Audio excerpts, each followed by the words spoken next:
Good morning, everyone. Let's start our Sunday Gita class with some mantras.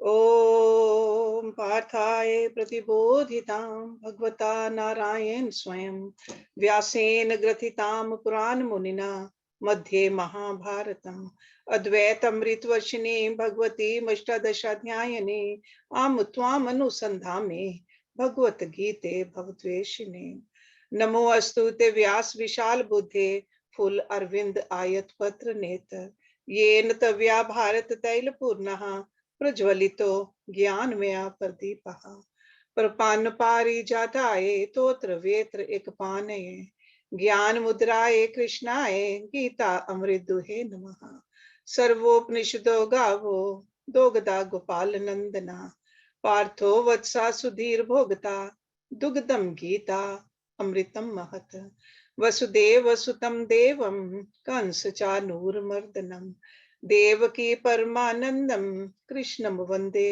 जगद्गुरुम Bhishma Drona तटा Jayadratha जला गांधार नीलोत्पला शल्य ग्राहवती कृपेन वाहने कर्णेन वेलाकुला अश्वत्थाम विकर्ण घोर मकरा दुर्योधन अवर्तने सो तीर्णा कलु पांडवै नदी के वर्तका केशवा पाराशरे वत्सरोजमलम गीता अर्थ गंधोटकम नानाख्यानक केसरम हरि कथा संबोधन अबोधितम लोके सज्जन षटपदय रह पे पिये मानम मुधा भूयाद भारत पंकजम कलिमल प्रध्वंसी न श्रेयसे मूकम करोति वाचालम पंगुम लंघ्यते गिरिम यत्कृपातमहं वंदे परमानंद माधवम यम ब्रह्म वरुण इंद्र रुद्र मरुतः स्तुन्वन्ति दिव्ये स्तवे वेदे सांग पद क्रमोपनिषदे गायन्ति यम सामगा ध्यानवस्थि तद्गतेन मनसा पश्यन्ति यम योगिनो यस्यन्तं न विदुसुर असुरगणा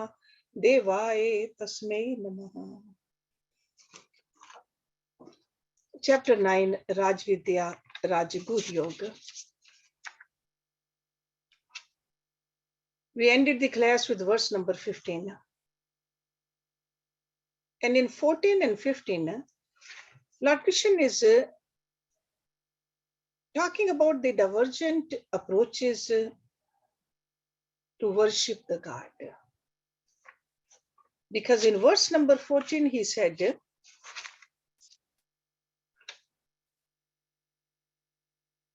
that the devotees, they glorify me, they strive, their vows are firm, they do namaskar to me, and they're always steadfast. That's how they worship me, with devotion. Then in the verse number 15, he talked about the Jnana Yajna. He said others also. So it's not just one way to love God or approach God or connect with God. He says others also offering the wisdom sacrifice, the Jnana Yajna, worship me in various ways, regarding me as the one, as the distinct, as the all-faced, in all forms, faces everywhere. So that means they see me everywhere. So now let's look at in verse number 16, what is he saying?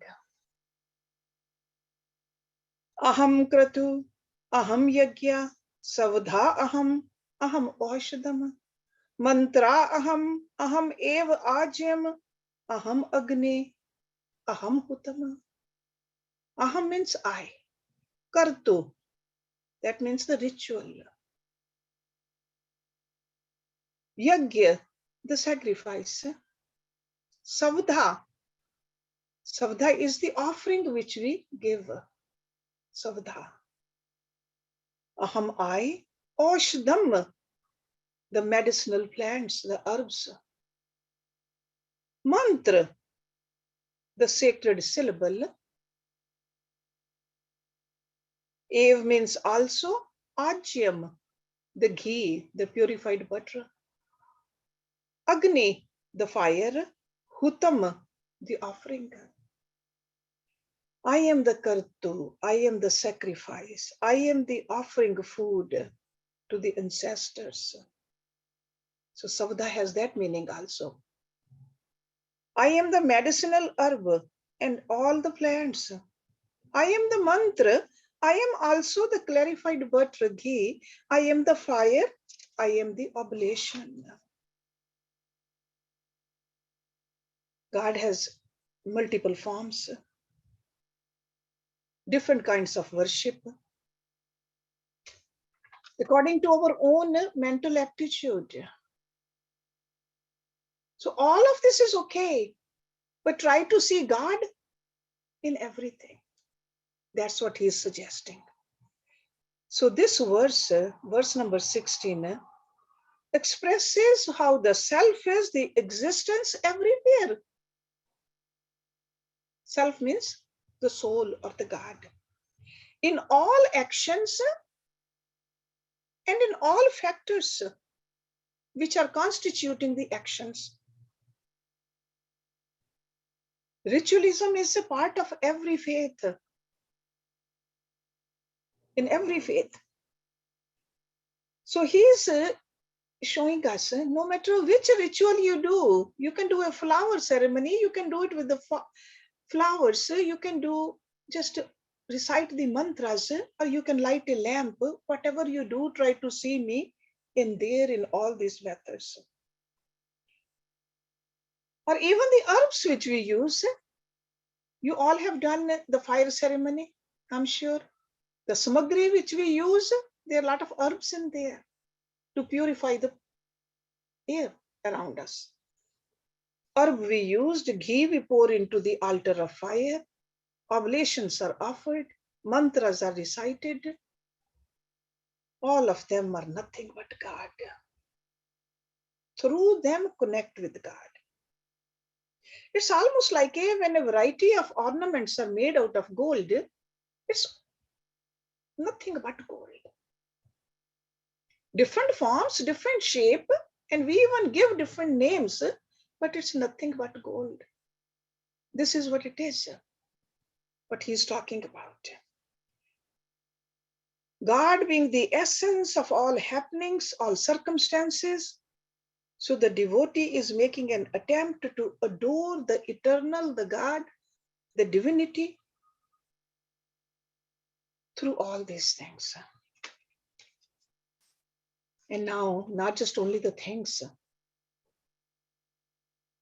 he's talking about the father and the mother also. Pita aham asya jagata, mata dhata, pitamaha, vedyam pavitram ankara, rik sam yaju evcha. Pita, father, aham, I, asya, of this, jagataha, world. Mata, mother, dhata, the sustainer or the dispenser of the fruits of actions, dhata. Pitamaha, grandfather. Vedyam, the thing to be known. Pavitram, the purifier. Ankara, the Omkar, the sound Om, that syllable Om, which is also called Pranav. Rik, Sam, Yaju, Evcha. These are the names of those first three Vedas. Rik Ved, Sam Ved, Yajur Ved. Ev means also, Cha means and. Lord Krishna says, I am the father of this world. The mother also, the sustainer and the grandfather. We look up to these. We respect our father and the mother and the grandfather, or anybody who sustains us. The one thing to be known. In the world, we like to know a lot of things, but he said, this is one thing to be known. By knowing this, you will know everything. The purifier. We often talk about purifying. He says, I am the purifier. The syllable Om. And also the Rik, the Sam, and the Yajur Ved also.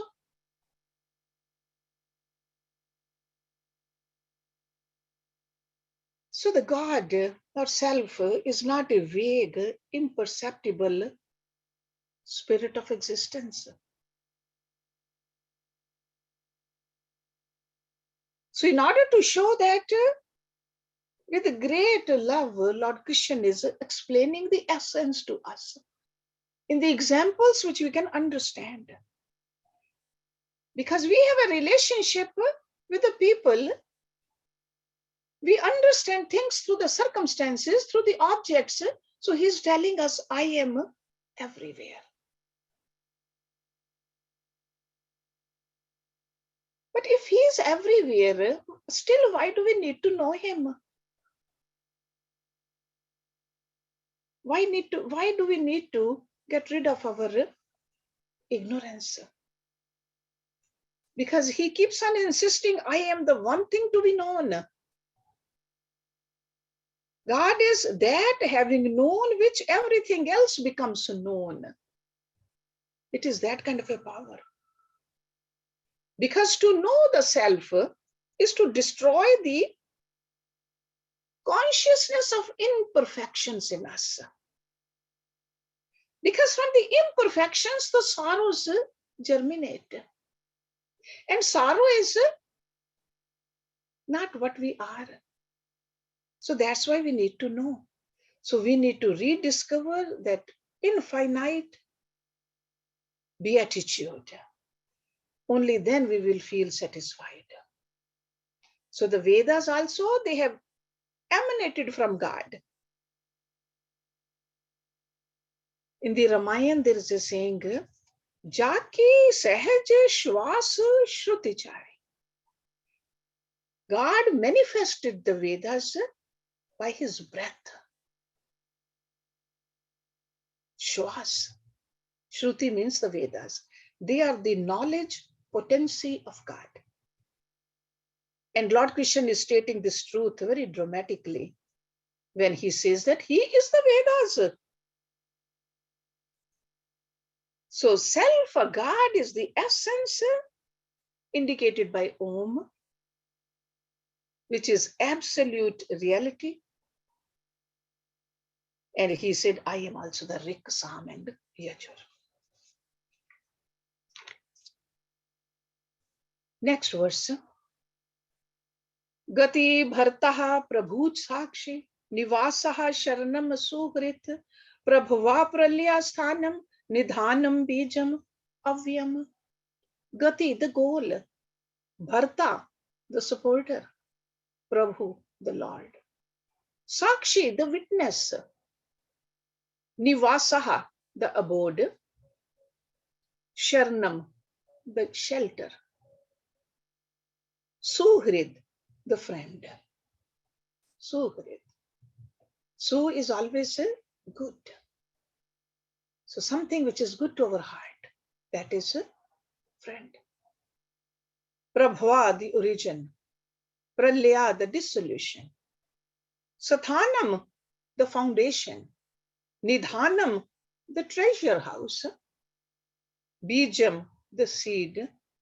Avyam, the imperishable. Lord Krishna says, I am the goal.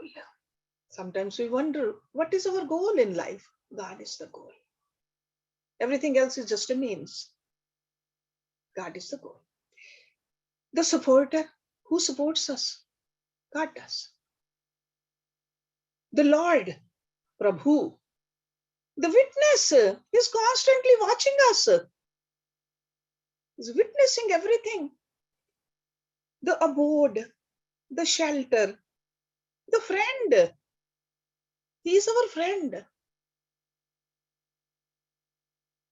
How beautifully he's putting us at ease. God is our friend on our side. The origin, the dissolution, the foundation, the treasure house. Where all the treasure is coming from? Belongs to God only. We are the custodian of it. He is the owner of it. And the seed imperishable. So Lord Krishna is continuing the theme of this status of the self, which is the very essence behind the polarity of the world. And he is describing himself with all these suggestive words which are strung together. Whether one word makes sense to you or not, look at the other words. Maybe that will speak louder to you, clearer to you. But they're all strung together. And sometimes all this can be used for meditation also.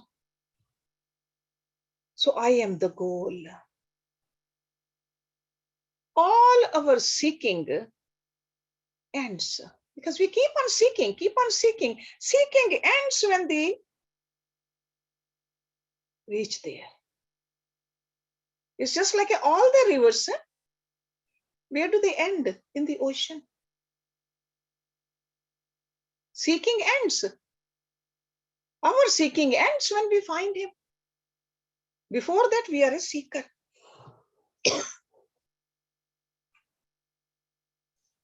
I am the supporter, the Bharta. Bharta, everything. We see these trees, we see the buildings, we see the people, or even the thoughts, imaginations, anything which we see, who is supporting it? God is. See, just like if we see in a desert, we see water. Who is supporting that mirage? That sand is supporting it.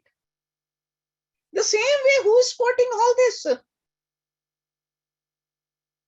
Sometimes we think that no, earth is supporting the plants and all of us. But who is supporting the earth? Ultimate supporter. He says, I am the supporter of all. Bharta. Supporter of everything.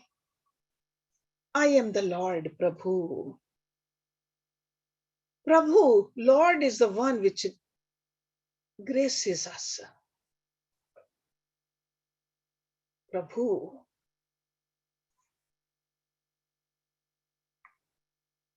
And then he is a Sakshi also. So even though he does all that, but he only witnesses it. He supports us. He is everything to us, but he only watches us. Mere witness. I am the witness. It's like a true witness of an incident. Things are happening on their own accord. Things are happening because of the laws which have been created. But he's just only witnessing them. And the soul, we know, the Atma, is such a tiny part of God. It's every relationship is only with him. When we look at our body, through bodily consciousness, we look upon the relatives of the body as our father, mother, beloved, child, friend. All those worldly relationships because of this body. Parents are the Brahma of this body. And we have friends also, we have relatives also. But remember, what is our eternal relationship? Because these relationships are only during this lifetime. And according to the attachments, maybe the next lifetime. But eternal relationship, life after life with God. So that's why they said that these relationships are temporary and separation is unavoidable.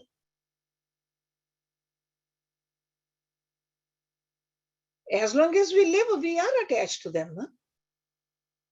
And that attachment is because of the selfishness.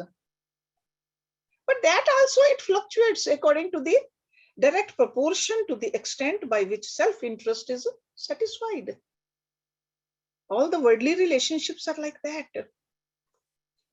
But God is such a relative who has accompanied us lifetime after lifetime. From birth to birth, in every life form, not just only in a human form.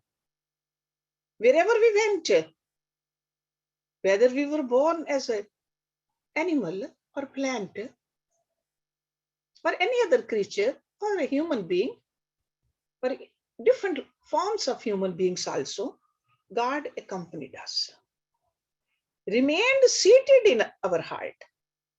That's why he is our external and eternal and internal relative. He's outside of us also. We don't see him, but he is outside too. And he doesn't have any self-interest from us because he is perfect. He doesn't need anything. Sometimes we think that we are doing a favor to God. When we are giving something to God, God doesn't need anything. In fact, he is doing a favor to us by accepting from us. मोरे सभई एक तुम्हें स्वामी दीन बंधु और अंतम अंतर्यामी. O Lord, you alone are my master. Ramayana says that. The savior of destitute, deen bandhu, and the knower of the heart. Or antaryami. You know what's inside me. So this is the magnitude of the eternal relationship with God. And we must endeavor to attach our mind to him alone. He uses the word nivasaha, on the abode. Truth is the house of all, of every being and thing. So we got to be aware of that. Everything resides in him, nivasaha. And I am the refuge. Whenever we take a refuge in something or somebody, what happens? Tranquility comes in our mind. Tranquility. So when we put our head down at the feet of God, we say, you are my refuge. Tranquility enters into our mind, into our heart. And I am the friend, Suhrid, friend of the finite, a friend. Even the worldly friends, when we are close to them, the anxiety goes away. We think that somebody is with us who wishes well for us. So God is the Suhrid. And origin, dissolution, and the substratum, the storehouse. We talk about it all the time. All things can come to manifestation from and dissolve into that ultimately. It has come from him, it goes back into him. And the last term he uses, bijam avyam. You are the immutable seed. Normally seed dies when it sprouts, because then the sapling comes or the tree comes. But this is a bij which does not die. He is that kind of a bij, avyam. So say in contrast to a regular bij. Okay? Because tree of the sansar comes out of him. But when that tree is produced, God has not transformed. God is still God, still complete. Om Purnamada Purnamidam Purnat Purnam Utachyate. So same thing we sing in that. Okay, so all these different terms over here in this verse, we can use them to take our mind towards that eternal. Gati, Bharta, Prabhu, Sakshi, Nivasaha, Sharnam, Suhrid. So these are like a separate terms used for God. Prabhava, Pralya, Sthanam, Nidhanam, Bijam, Avyam. Only the last two words, Bijam, Avyam, they are together. Rest of them are all separate words. Try to understand that. Then now, look at the scientists of the Vedic time. They knew how this world worked. All the rules of science. Tapami aham varsham nigrahami utsrijami cha. Amritam cha eva mrityu cha sat asat cha aham Arjuna.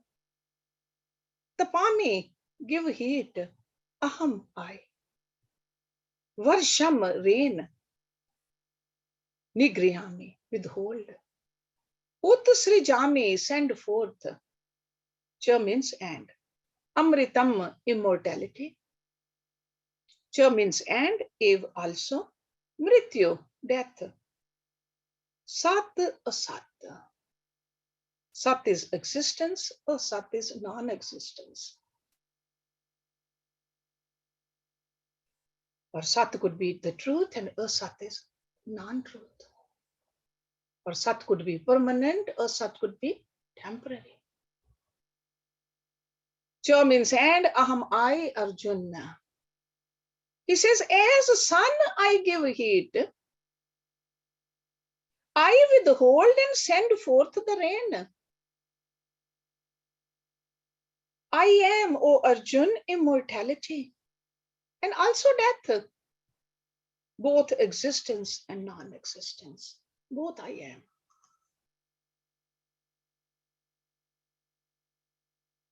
So God is not only the essence and the equipments of worship or in the actions of divinity, it is also a ruling factor, absolute essence behind all phenomenal objects and happenings in the universe. And that is what's happening in this universe. Where do we get the heat? Source of all the heat. He says, I am that. Tapamiyaham. Whether we get the heat from the sun or whether we get the heat from the fire. Tapamiyaham. And I withhold and send forth the rain. See, I was telling you that these rishis, they had the perfect knowledge of the ways and behavior of nature. They understood well that the position, the condition, and the nature of the sun determines the climate that comes to bless or curse the world. That's why there are so many mantras in our Vedas. Respect, honor, don't pollute this nature.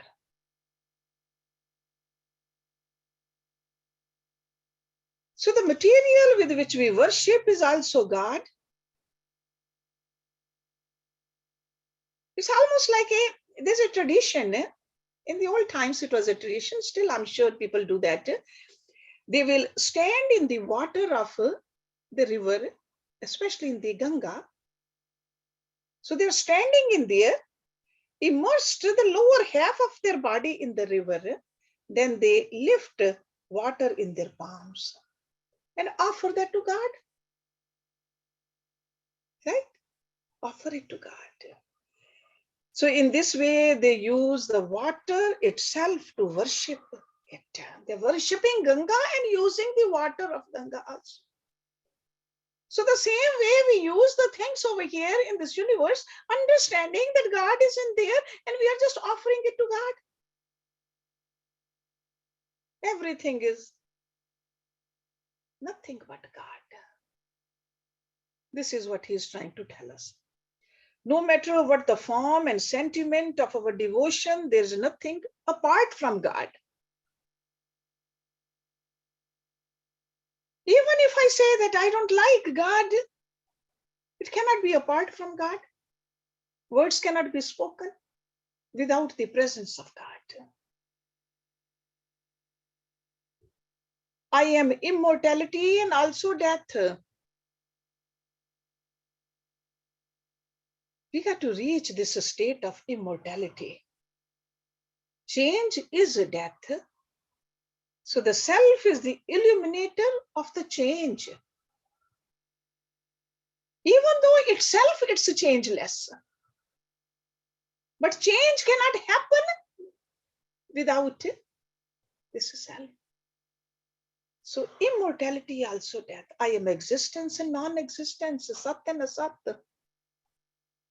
So I am in the unmanifest also, I am the manifested also. I am the temporary also, I am the permanent also. Those who devote themselves in the worship of God,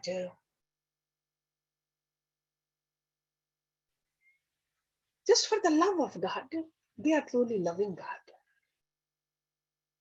But if we are going towards the altar, looking at God with certain desires, sure, God says, I'm the one who fulfills your desires also. So this is what next two verses he's talking about. Let's look at it. Verse number 20 and 21. Trevidha mam somapa put papa yagye ishtvaha swargitam pratyante te punyam asadhaya surendra lokam ashnanti divyan divi dev bhogan. Trevidha. This really means the Karam Kanda, the science of the Vedic ritual, the knower of the three Vedas. Trevidha. Mam means me, Somabha, drinkers of Som, Somras. Ut Papaha, purified from sins. Yagye, by sacrifices. Ishtva, worshipping. Swargatam, ways to heaven. Pratyante, pray, like a prarthana. Pray. Te means they, punyam, holy. Asadhai, having reached. Surendra Lokam, the world of the Lord of Gods, heaven. Ashnanti, eat or enjoy. Divyan, divine. Divi, in heaven. Dev Bhogan, the divine pleasures. The knowers of the three Vedas, who do the Karam Kans, the drinkers of the Som, that means it's almost like when your worship is complete, you offer the prasad. So in old times, where these rishis were, there were some plants and they got the juice of those plants. They got the som. Okay, so some kind of a fruit. According to my own Guruji, he said it was in that area there were a lot of almonds. So it was almond milk, som ras. It's almost like a prasad.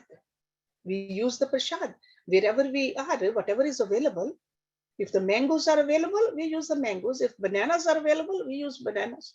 Coconut is available, we use coconut. We offer it to God, and then at the end of the service, we distribute that. So that's what it means, that the performance of the ritual has been concluded. So the knowers of the three Vedas, the drinkers of Som, purified from sin, worshipping me by sacrifices, the yajnas, pray for the way to heaven. They reach the holy world of the Lord of Gods, the Devatas, and enjoy in heaven the divine pleasures of the God. So this is like a Sakam Bhakti. Karam Kand, because you want to attain higher, you want to enjoy the heavenly pleasures. So he said, yes, some people do that. Te tam bhuktavaha swaraglokam vishalam kshine punye mritya lokam vishanti evam trey dharmam anuprapannaha gat agatam kam kamaha labhante. They means they. They means these people. Sakam Bhagat. Tam means that. Bhuktava, having enjoyed. Swaraglokam, heavenly world. Vishalam, vast. We think that earth is vast, Swargalok is vast. Kashine, at the exhaustion of Punne, the merit. Mritya Lokam, the world of mortals. This earthly place is called the world of mortals. Vishanti enter. Eva means thus, Trey Dharmam of the three Vedas. Anuparpannaha, abiding by. Gat agatam, the state of going and returning. Gat and agat. Kam kamaha, desiring desires. Labhante, attain. They, the Sakam Bhagats, having enjoyed the vast heavenly world, when their merits are exhausted, see, good karmas, they will last the amount of the good karmas you have done. So when they are exhausted, when those karmas have finished, enter the world of the mortals, come back here again. Thus, abiding by the injunctions of the three Vedas, desiring objects of the desires. Because their bhakti was also to fulfill certain desires. They attain to the state of going and returning. So good deeds will take us to the good place, bad deeds to the bad place. So even a bhakti, the worship, which is good, but it was done because of certain result. I am doing bhakti so that I get heavenly abode. Then after exhausting those karmas, come back again. Again in Ramayana it says, Swargo swalab anta dukhdai. The attainment of heaven is temporary and is followed by miseries. Because you come into the world of Maya again. And because of this Maya, we forget God. Sometimes we can go into the lower abode also. Sure, sometimes we go to the higher abode, but we are being kicked, like a ball is being kicked. So right now is the time to do the bhakti the right way. Love God just for the sake of loving God, not to fulfill our desires. Otherwise, sure, we'll go to heaven. Divine pleasures are there.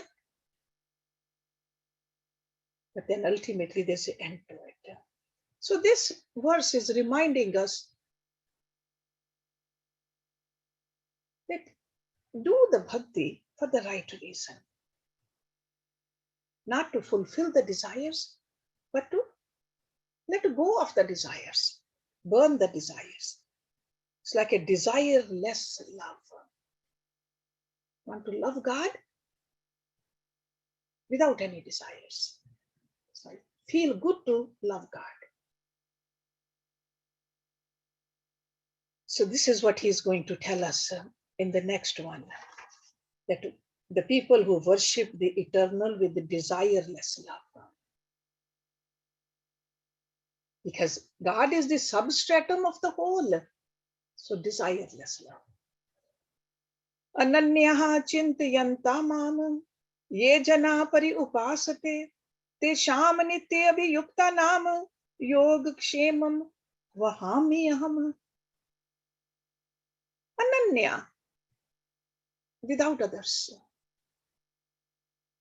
Chintayantaha, thinking. Ma means me, ye means who, jana, people. Paryupasate, worship. Te sham, of them. Nitya abhiyukta nam, of the ever self-controlled or steadfast.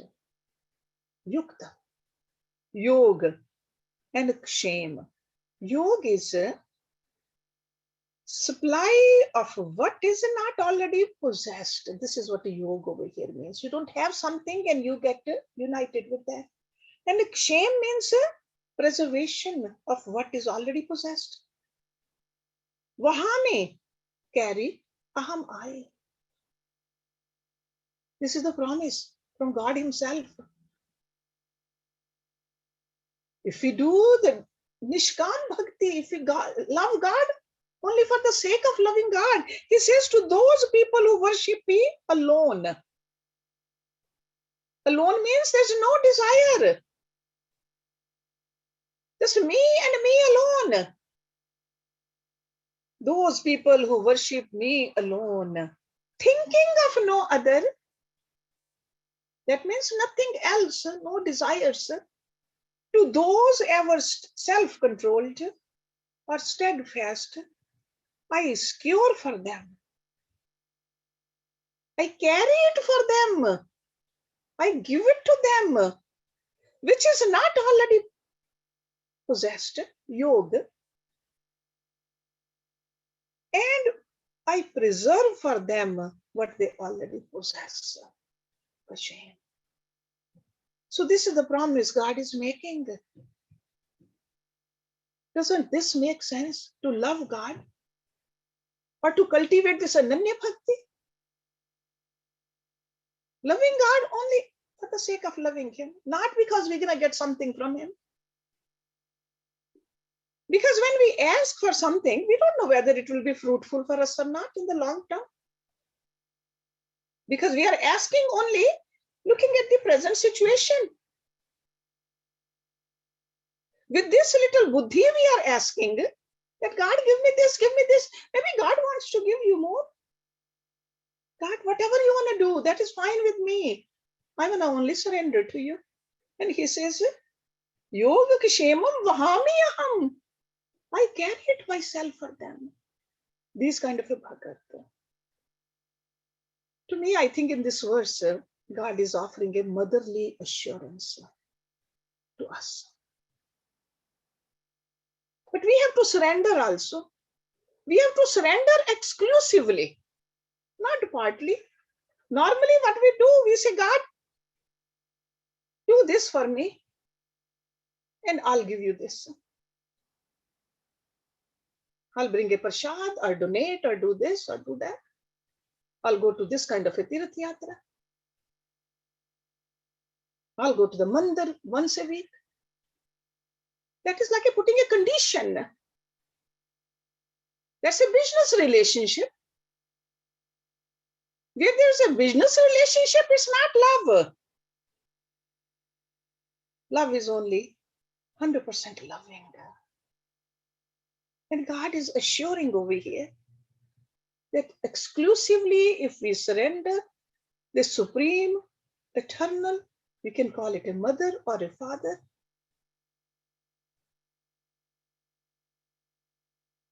He will give us everything. Whatever is good for us. Vahami, I personally carry the burden of maintaining my devotees, He says. He is promising two things over here. Remember that, yoga and kshem. But condition is exclusive surrender. Remember that. Because when the surrender is partial, then we are using the crutches of materialism. Then we have a partial grace also. When we act from our independent will, thinking that we are the doers of our actions, I am doing it. And we depend upon our actions, our own abilities,